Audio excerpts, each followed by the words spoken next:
Thank you, Bill. It's a pleasure to be here. I'm told that the translators are going to practice on me.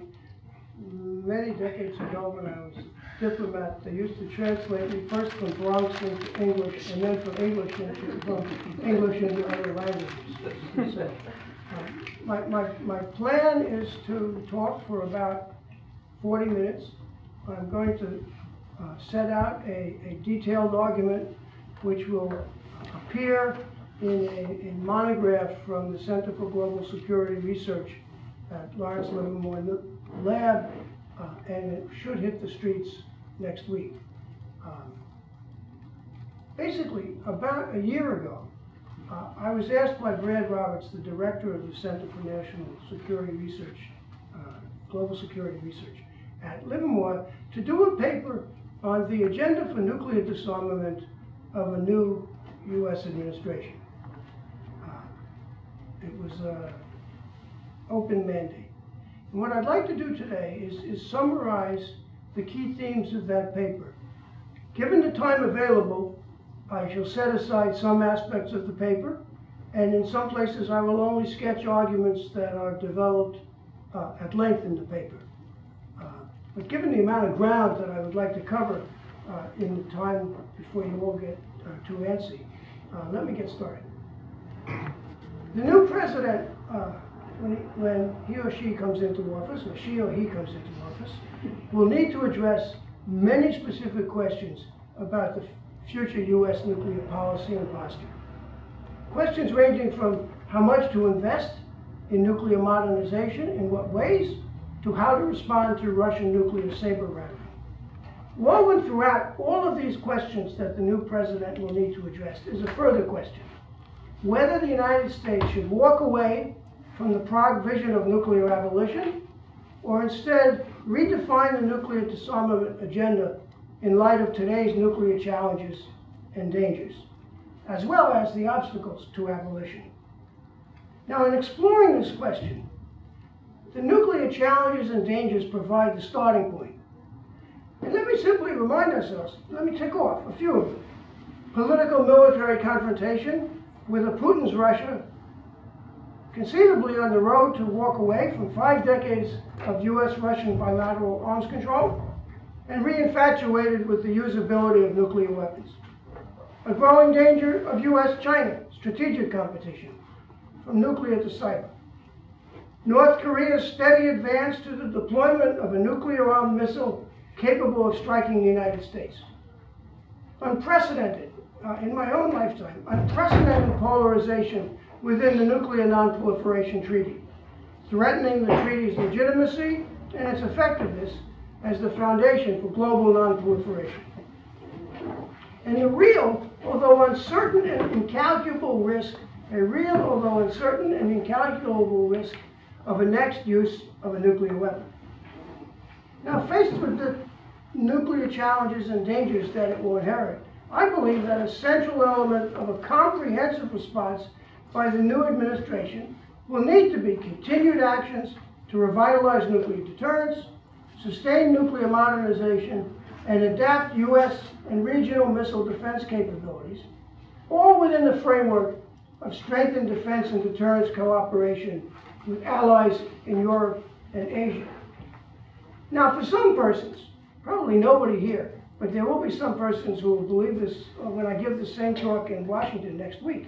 For some persons, that judgment, in light of today's nuclear dangers, definitively answers the question, and we can all go home. Their answer is yes. The new administration should walk away from the Prague vision and even from any attempt to set out a redefined U.S. agenda for nuclear disarmament, given the dangers. To the contrary, I would argue that for the United States there are important political and strategic payoffs from setting out a redefined U.S. agenda for nuclear disarmament as part of a more comprehensive response to today's nuclear challenges and dangers. Properly crafted, a redefined agenda would help to sustain domestic and alliance support for revitalizing deterrence and nuclear modernization. A redefined agenda would leave open the door to regulating cooperatively the U.S.-Russia strategic relationship in avoiding growing strategic competition with China, and it would help to protect the global non-proliferation regime and reduce the risk of a next use of nuclear weapons.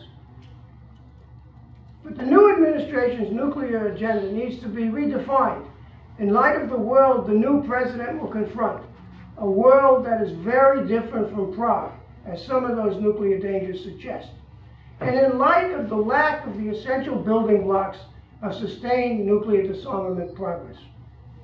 So let me then turn to what a redefined agenda should entail. To begin, a redefined U.S. nuclear disarmament agenda should adopt a strategy of looking long and throwing short. I owe this phrase to Alton Fry. Looking long and throwing short. Put simply, a redefined agenda should, on the one hand, articulate a detailed and comprehensive American vision of a desirable and achievable nuclear world of 2045. Where do we want to go? And on the other hand, pursue near-term initiatives to reduce today's nuclear challenges and dangers, and to begin to put in place the building blocks of the look-long vision. And regarding the former, I argue that the American look-long vision should be a world of 2045 in which nuclear weapons have been strategically eliminated as instruments of statecraft. Strategically eliminated as instruments of statecraft, but not completely abolished, dismantled, and eliminated physically. It's instrument of what? Statecraft. Statecraft. Yeah. Writ large, some limited number of nuclear weapons would still exist, but to paraphrase one definition of strategy from my old colleague at Hudson Institute, Colin Gray, nuclear weapons would no longer be an element of, and I quote, using all of the relevant instruments of power as threats or in action for the objectives of statecraft. Nuclear weapons would no longer be an element of using all of the relevant instruments of power as threats or in action for the objectives of statecraft. My benchmark date is 2045, the 100th anniversary of the atomic bombings of Hiroshima and Nagasaki, because of its great international political salience. Now, the strategic elimination of nuclear weapons as a means of statecraft, as instruments that you would either threaten or use to serve the purposes of national policy, has more specific dimensions. And a few of these examples should give a sense of the argument that the paper sets out. At the policy level, in this world of 2045, reliance on policies of nuclear deterrence, for example, would no longer be seen as essential to protect national survival, as well as other existential interests, or for extended deterrence. Operationally, the posited minimum residual levels of nuclear warheads, for example, would no longer be operationally deployed, but instead retained in secure storage. Institutionally, day-to-day national and alliance nuclear planning would have ceased. Remaining nuclear infrastructure would be devoted primarily to dismantling eliminated nuclear warheads, one-for-one security and safety refurbishment, and providing a hedge. Internationally, in a world in which nuclear weapons have been eliminated strategically as instruments of statecraft, a network of transparency and verification arrangements would exist to reassure both nuclear and non-nuclear weapon states that this was the case. Now, across each of these dimensions, across the policy, the institutional, whatever, there are conceivable way stations forward towards this 2045 goal. Way stations which would allow for adaptations to successes and failures, temporary halts, and even a rethinking of the goal if it becomes necessary. Now, what about nuclear abolition? The complete physical elimination of nuclear weapons. My proposed look-long vision for a new administration would reaffirm the goal of nuclear disarmament of Article 6 of the NPT. But it would emphasize that strategic elimination is the first priority, and that the road to abolition runs inexorably through strategic elimination.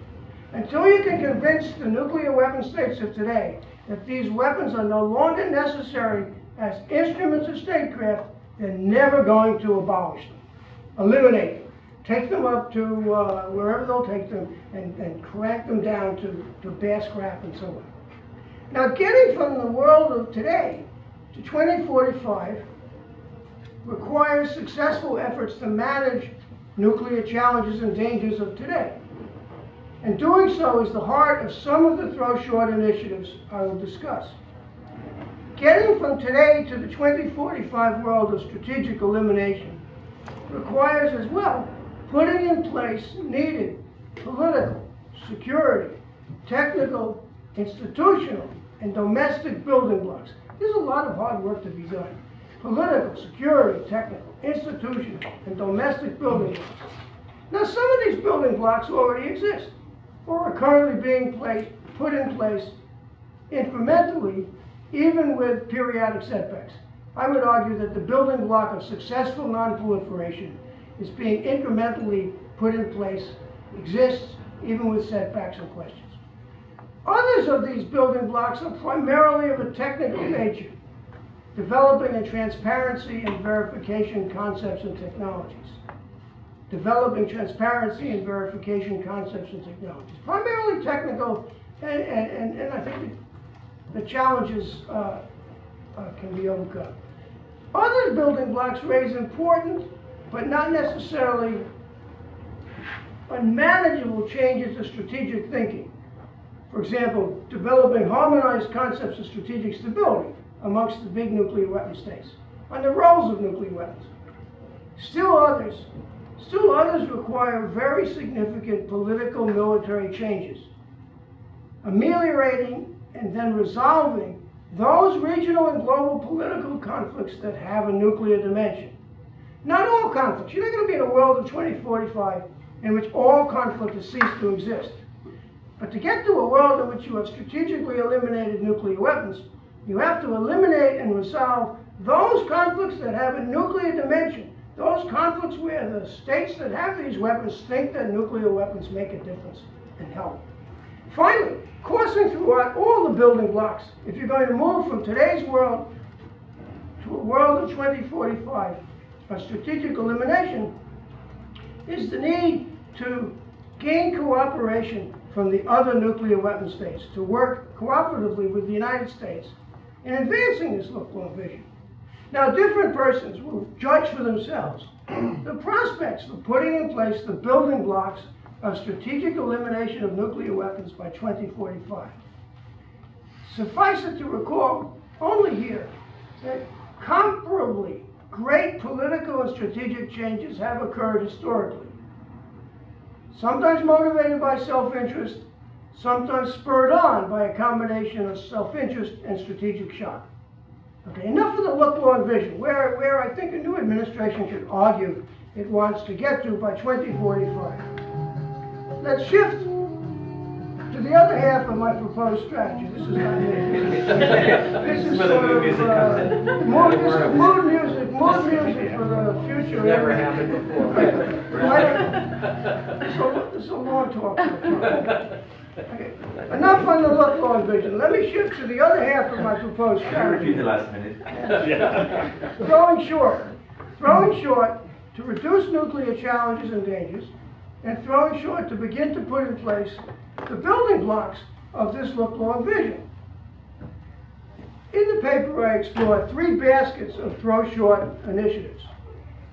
The first basket entails initiatives that would set out a U.S. nuclear disarmament strategy, vision, and commitment, as well as signal U.S. readiness to continue strategic restraint if reciprocated. So set out the basic vision and signal a readiness for strategic restraint. If you buy into my overall argument about the look-long vision, these initiatives are relatively straightforward, and for reasons of time, I'm not going to elaborate. If I jump to the third basket of initiatives, the third basket of initiatives as part of the look-long vision comprises measures to develop nuclear disarmament, implementation, and verification concepts, technologies, and institutions. If you're going to go to a world in which you've strategically eliminated nuclear weapons, and part of that world has a lot to do with verification and the like, well, you're going to have to work that problem. Now, at the technical and conceptual level, the new International Partnership for Nuclear Disarmament Verification, which somebody gave the terrible acronym IPNDV. The new International Partnership for Nuclear Disarmament Verification exemplifies what is needed. Work on the technical challenges, the institutional challenges by a set of countries. There's hard work that remains, but in principle, it's one path. By contrast, if we're thinking about disarmament, compliance, and confidence building, defiance, compliance, institution building, here there are very tough challenges. Immediate issues: how do you bring the Russians back into full compliance with the Intermediate Nuclear Forces Treaty? More fundamental issues over time of how do you ensure that states and their institutions stand up for compliance. Here too, however, for reasons of time, I'm not going to go into a specific discussion of ways forward in this third basket of initiatives related to nuclear disarmament, implementation, and verification. When the paper hits the streets, I urge you to read the paper, and I can make it available to anyone who wants it. Let me spend the rest of my time on the second basket of throw short initiatives. The second basket, which comprises initiatives focused on sustaining, revitalizing, and or deepening or extending arms control and nuclear disarmament agreements, structures, and processes. Bilateral, multilateral. So the second basket is all the stuff related to arms control and nuclear disarmament agreements, structures, and processes. These initiatives, these bilateral and multilateral initiatives, are the heart of the throw short strategy. These initiatives address some of the toughest nuclear dangers that need to be overcome today. And these initiatives, to my mind, are the make or break of advancing toward the look-long vision of strategic elimination. And even here, time will require that I cherry-pick my own arguments. Okay.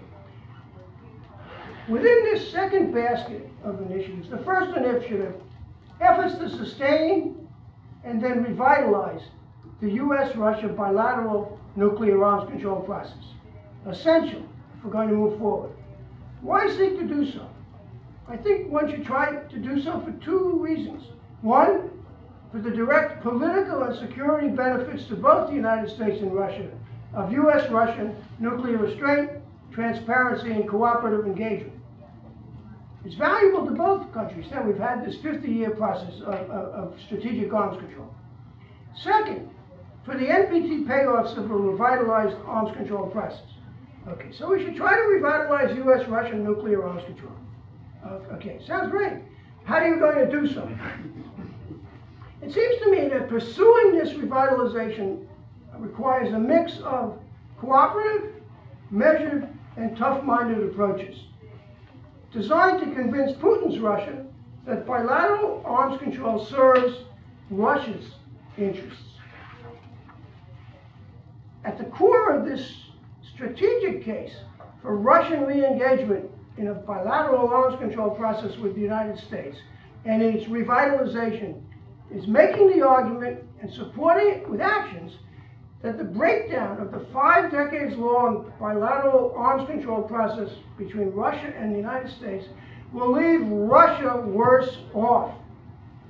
Worse off, with fewer windows into American strategic thinking and capabilities, less influence over U.S. decisions, no constraints on future U.S. strategic programs, and loss of recognition as an equal great power. Now, to my mind, this narrower strategic logic of self-interest might suffice to convince the Russians against the complete breakdown of this process. And as the 2021 deadline of extending or letting lapse the New START agreement approaches, may result in agreement at least to extend the agreement for 5 years. During the Cold War period, there was some bilateral arms control progress, even in periods of unsettled times and confrontation. But it seems to me that today's political military confrontation between Russia and the United States, between Russia and the West, is going to remain a continuing impediment to a revitalized arms control process designed to regulate this strategic relationship, and a revitalized arms control process is part of pursuing the long-term vision. Thus, it becomes important to try to seek ways to find a cooperative, mutually beneficial path back from today's slow slide to East-West confrontation between Washington and Moscow. Ways to avoid this drift into a new Cold War, recognizing, and this is the sad thing, recognizing there is no clear or assured of success path for avoiding this slow slide continuing. Now, one approach that the paper argues would combine, and I can elaborate this in questions, would combine actions to reduce the attractiveness of Russian political adventurism, but it would also include renewed efforts to reduce Moscow's sense of post-Cold War betrayal and insecurity, and it would include pursuit of possible opportunities to rebuild habits of cooperation amongst two great powers, taking advantage in particular of our historic and continuing shared interests in preventing proliferation. But at the same time, it seems to me, if the idea is to try not to go beyond the strategic logic of self-interest, to make the argument that in the bigger picture, it's in the interest of both the United States and Russia to move towards a revitalized arms control process. At the same time, it seems to me Washington has to make clear that managing this strategic relationship is in both countries' interests. Avoiding a new Cold War requires Russian cooperation, and if Putin's Moscow is unprepared to join in this undertaking, the United States and NATO will take whatever unilateral actions necessary to assure our security. Basically, you're offering the Russians the choice of, we can continue to try to find ways to cooperate and strengthen this relationship cooperatively, or we're going to do whatever we think we need to do, and you can pay the price. Assuming a Russian readiness to re-engage, it strikes me that there are three possible pathways forward that a new administration could put forward in terms of strategic arms control vis-a-vis Russia. The most ambitious approach would set aside proposals for another, few hundred warhead cut in both sides deployed strategic weapons. It would also set aside the proposal simply for a 5-year extension of New START, right now. It would propose instead a joint U.S.-Russian zero-based assessment of post-New START strategic arms control. In effect, with everything on the table, in terms of substance and approaches, Washington and Moscow would step back to explore each side's strategic concerns and uncertainties and seek agreement of possible bilateral arms control actions to address those concerns and uncertainties. It would look a little bit like the late 60s all over again. Let's just step all the way back and say, all right, where does arms control fit into our attempt to regulate our strategic relationship? Somewhat less ambitious, Washington and Moscow could undertake a joint stock-taking of the many already on the table proposals for reassurance, predictability, transparency, designed to address each other's concerns and strengthen strategic stability. There's a whole raft of proposals, for example, that the United States has made in the course of 3 different administrations with regard to Russian concerns about missile defenses. There's a bunch of Russian proposals. So we could, the two sides could step back and do a joint assessment of everything that's out there. And the goal would be to identify one or more pilot projects that could be pursued.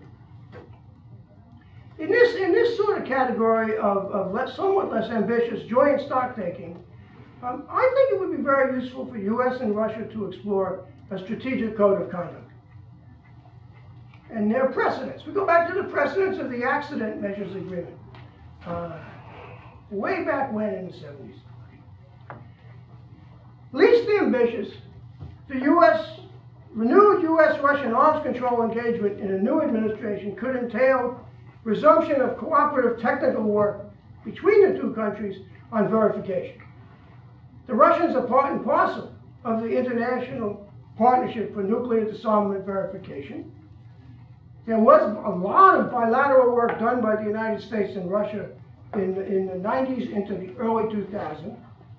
And the two sides could sort of move their way incrementally back into this process of engagement on where we're going with arms control as a way of regulating the relationship by doing some more verification work together. It would use the current law to do technical work that will be needed later. What are the prospects? What are the prospects that the Russians would be prepared to play? I think there are compelling Russian strategic interests to re-engage. I think those interests will become greater as New Start's demise comes onto the horizon.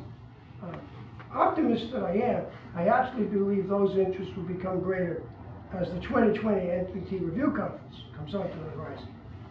Plus, in ways that I will discuss in a few minutes with regard to China, although my argument applies equally to Russia, I believe that a coming North Korean nuclear missile threat to the United States, paradoxically, is a wild card that could create strengthened incentives in Moscow as well as China for more cooperative engagement. Let me set that point aside. I'll come back to it. I'll come back to it, I promise.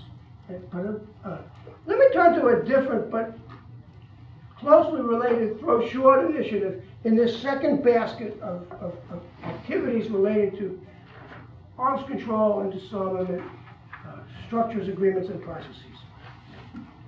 The new administration needs to find ways to convince the Putin leadership to stop its gratuitous nuclear saber rattling, and to convince Putin that Reagan and Gorbachev, I know Gorbachev's name is an anathema in Moscow, but that Reagan and Gorbachev actually got it right. A nuclear war cannot be won and must not be fought. This was a very important, I like to refer to this as the Reagan-Gorbachev Injunction. Now, the cornerstone of convincing Putin's Russia that Reagan and Gorbachev got it right, that a nuclear war of any sort cannot be won, and must not be fought, should remain continued U.S. and NATO messages and actions to disabuse the Putin leadership of the idea that the threat or use of a nuclear weapon is a path to political military success in an East-West confrontation. So there's a tough-minded aspect. What you'll see throughout this talk, by the way, is the talk combines both a vision of where I would like to go, some relatively idealistic proposals, with some tough-minded realities. And so I consider it to be a sort of either visionary realism or realistic visionaryism. You can choose things. In addition, I think the new administration needs to send the message to Moscow, to Putin, that creating fears that Moscow believes in the usability of nuclear weapons will dramatically backfire. And that to the extent that Putin creates this fear, he's going to create incentives in the United States to pursue the very objectives that he claims to fear most. Efforts to downgrade the effectiveness of his nuclear deterrent, efforts to have a real color revolution in Moscow. So he fears those, and we can go back to this in question. Cooperatively, it seems to me there has to be a cooperative element here. The administration needs to find opportunities to remind today's Russians, the ones who didn't live through all this stuff, of the grave risks and uncertainties inherent in any U.S.-Russian nuclear crisis. And one way to do so would be to revisit jointly the lessons of past U.S.-Soviet nuclear crises and close calls. All right, let's set aside Russia. Turning to Asia, U.S. and Chinese officials and experts, by now, we've got a really good understanding of each other's strategic concerns, uncertainties, and suspicions, defining strategic to mean defenses, offenses, cyber or space activities. We know what worries each of us. The challenge in the U.S.-China strategic relationship is for both countries to advance from a dialogue to a process of dealing with these uncertainties, to a process of mutual strategic reassurance and restraint. Now, this continuation of the official and semi-official strategic dialogue, which has illuminated all the problems, should be the baseline. And in part, a new administration can use this U.S. strategic dialogue with China to send several positive messages. That Washington and Beijing have a shared interest in a process of mutual strategic reassurance and ultimately restraint. Like with the Russians, I strongly believe that if both sides cooperate, we'll both be more secure and better off. That such a process of U.S.-China strategic restraint is not a strategic trap for the Chinese. It's not some way to sort of trap the Chinese into a situation in which they will be less secure and more vulnerable to the United States. And that the United States remains committed to the overall big goal of trying to minimize competition and build a long-term beneficial cooperation. At the same time, it seems to me that the administration's message, remember, this is realistic visionaryism or visionary realism. At the same time, the administration's message needs to be that building cooperation is not only a U.S. responsibility, that reassurance is not a one-way street, and that if the Chinese don't want to engage, Washington will take whatever unilateral actions are needed to lessen U.S. concerns and manage its uncertainties. Same messages with Moscow. We're willing to work together. We want to cooperate. If you don't want to play, we're going to do whatever we need to do to manage our concerns and uncertainties. Now, let's assume for a minute that the Chinese are ready to engage.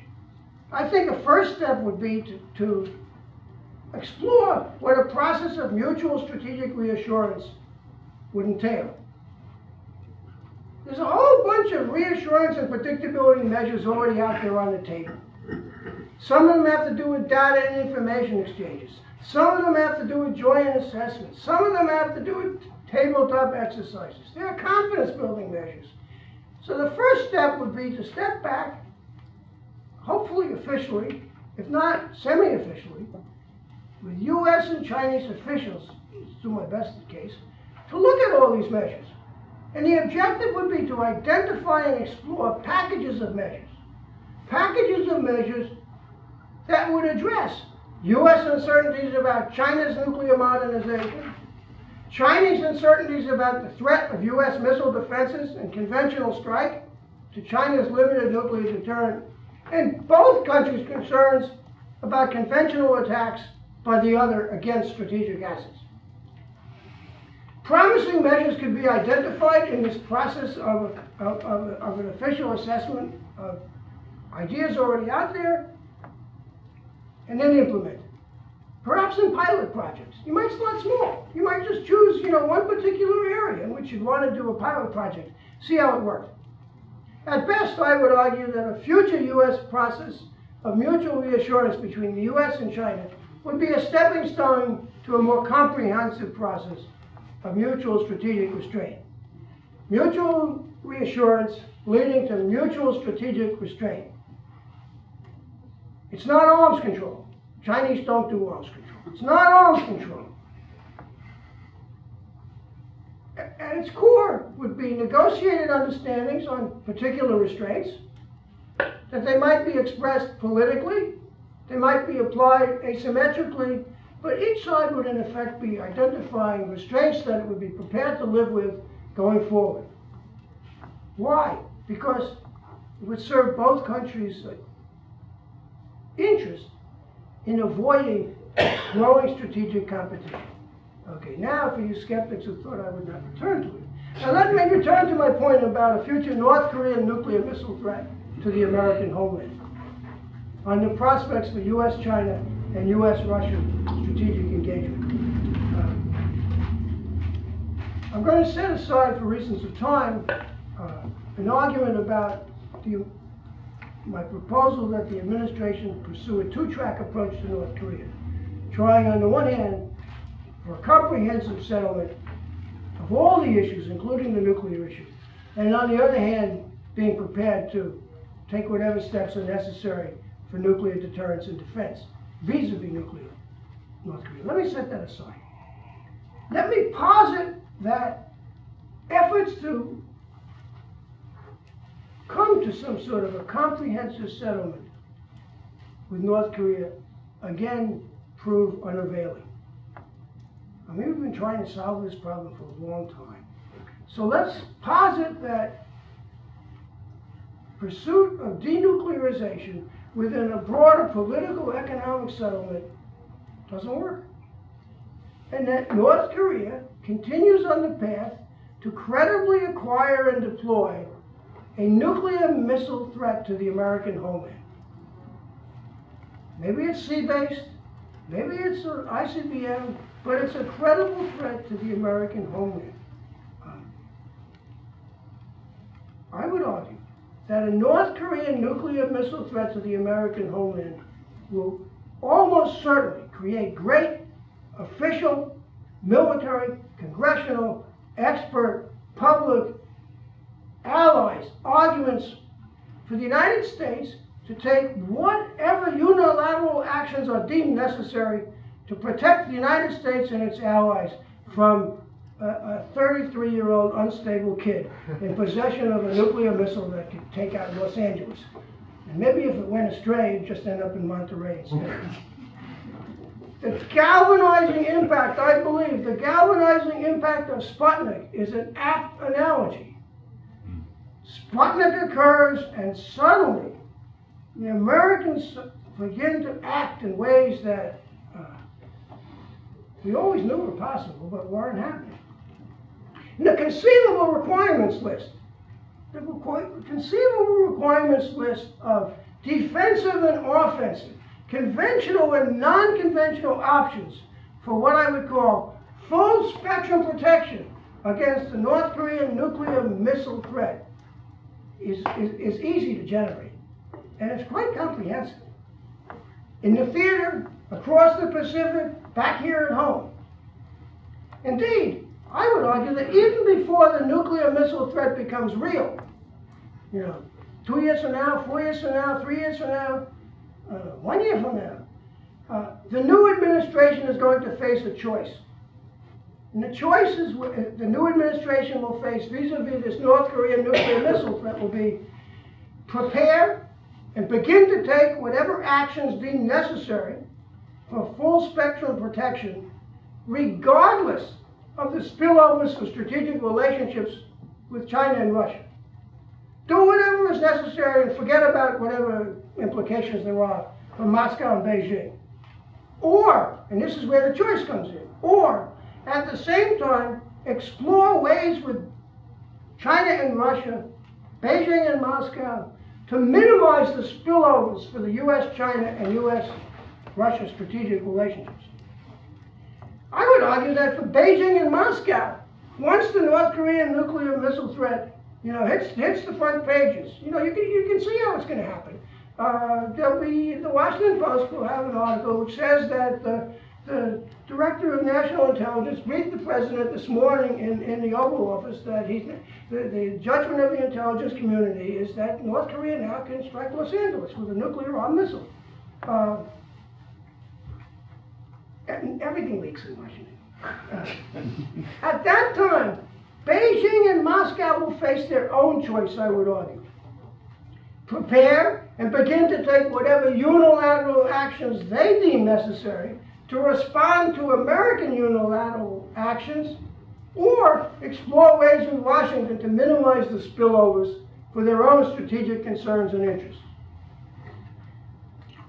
Now, as a realistic visionary, I believe that for both Beijing and Moscow, but also for Washington, there are strong security, political, and economic interests in avoiding an outcome of truly, I believe it will be truly unfettered American strategic unilateralism, Chinese and Russian responses to that, and growing strategic competition and everything that implies for the types of political relationships between and among the three countries.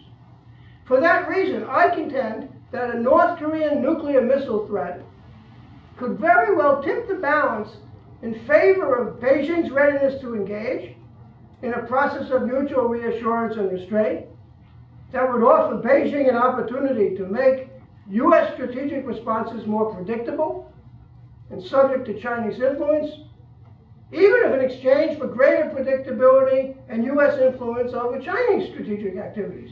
So Beijing gets more influence over what we're doing in exchange for we getting more influence over what they're doing.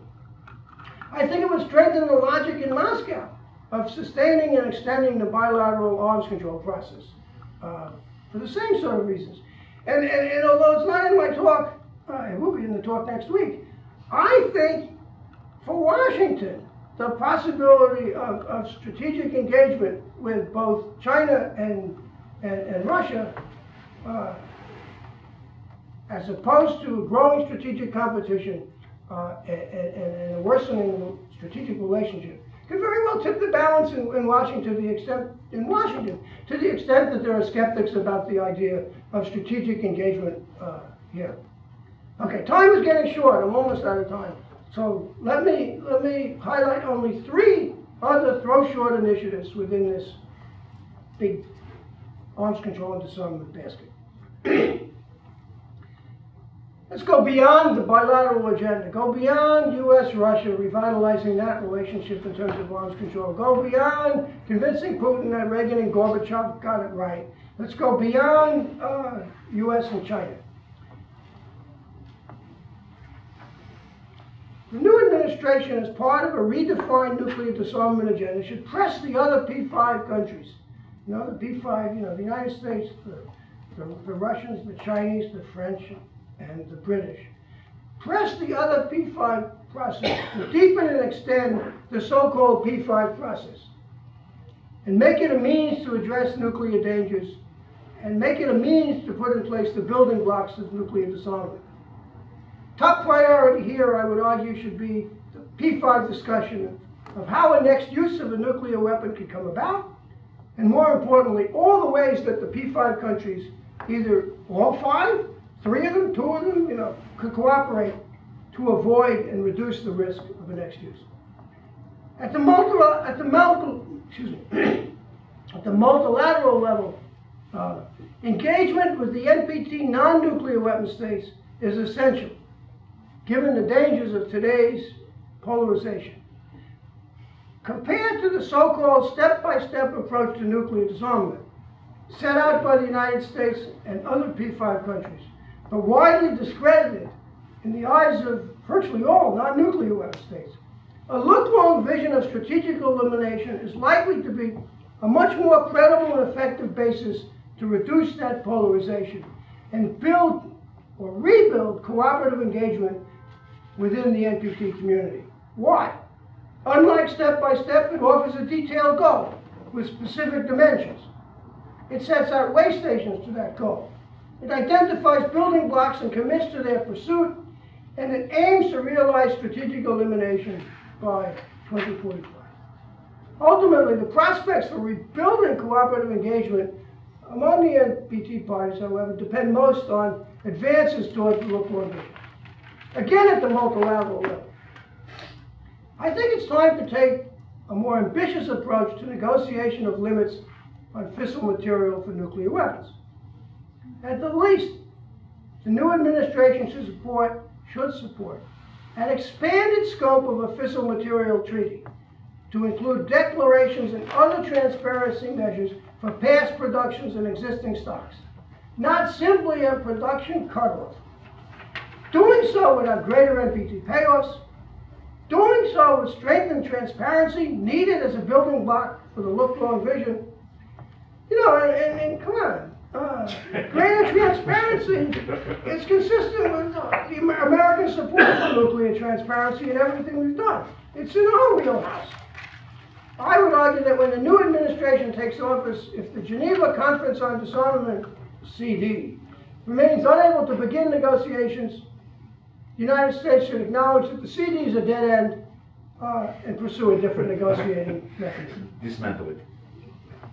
By way of conclusion, I actually am going to conclude this talk. I timed this talk at 45 minutes, and so it'll be just about that.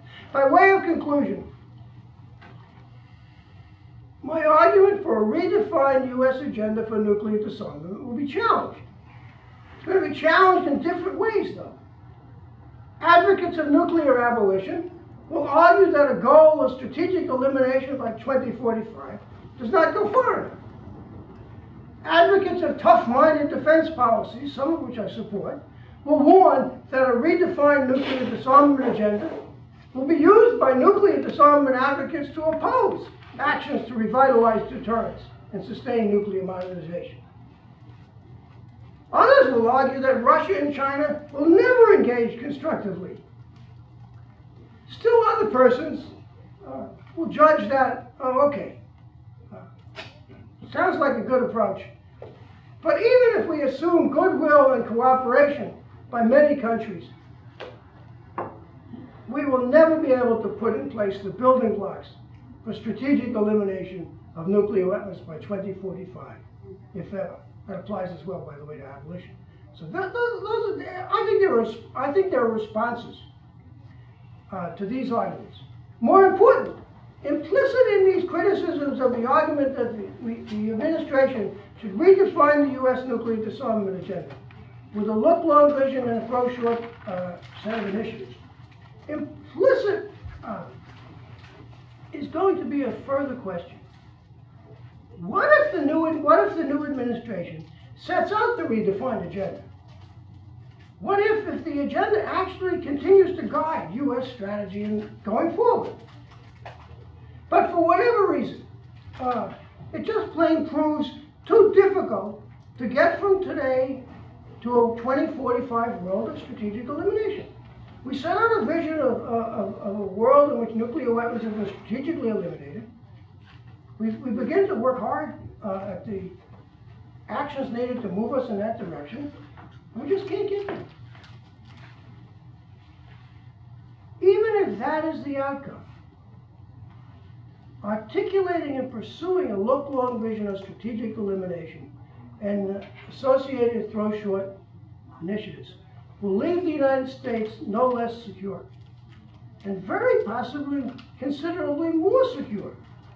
Doing so will strengthen the new administration's political position today in responding to nuclear challenges and dangers.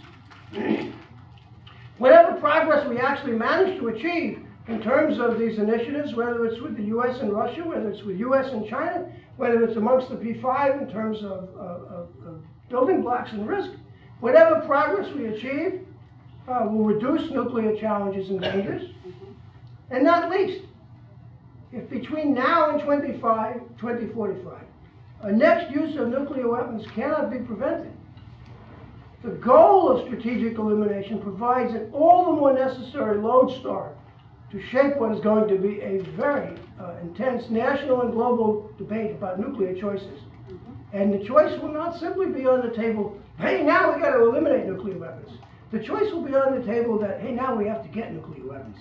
And so having this vision is important if we find ourselves confronting the most important strategic shock, that the weapon actually gets used. Okay. Every U.S. president since the atomic bombings of Hiroshima and Nagasaki has sought to build towards a safer nuclear world. And to my mind, if the arguments that I've made today, and the arguments that are out there in the paper, and what I am sure will be an ensuing debate, contribute to this goal, I feel like I've achieved my purpose. And at that point, I shall stop and open it up for questions, comments, questions masquerading as comments. Those are always